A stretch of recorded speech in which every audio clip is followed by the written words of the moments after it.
Bukan sekadar teori dan pembelajaran, Universiti Teknologi Malaysia UTM menitik beratkan kaedah praktikal bagi memastikan pelajar menguasai bidang kemahiran robotik. Syarikat Robotik Sistem Enterprise Drabot dengan kerjasama UTM buat pertama kali menganjurkan pertandingan robot multidimensi. Wartawan Jayasri Muniandi ada laporannya. Berlangsung di kampus UTM Kuala Lumpur, pertandingan melibatkan 5 kategori. Antaranya pertandingan robot air manual dan automatik, robot udara dan robot darat.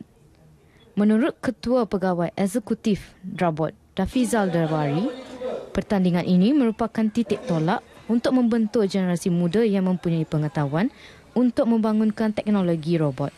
Seiring dengan perkembangan pesat teknologi di peringkat global, seterusnya dapat membentuk komuniti generasi muda yang cintakan bidang robotik yang mampu memberi impak positif kepada pembangunan negara.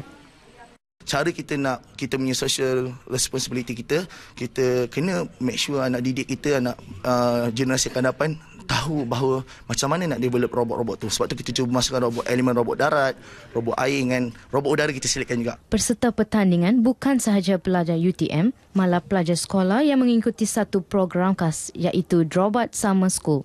Program Drabot Summer School merupakan khusus pembelajaran pembinaan robot bagi 25 pelajar sekolah berusia 9 hingga 17 tahun sebelum menghadapi pertandingan di hujung program itu.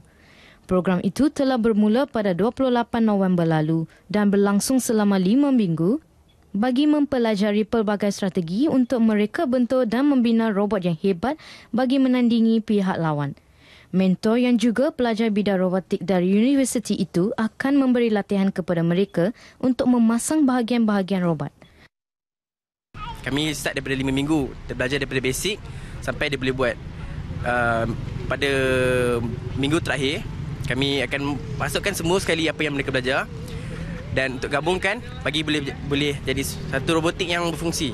Selama 5 minggu ni, macam minggu first tu ajar macam mana program. Dan minggu second tu main LED je. Minggu ketiga tu main robot darat. Lepas tu robot air.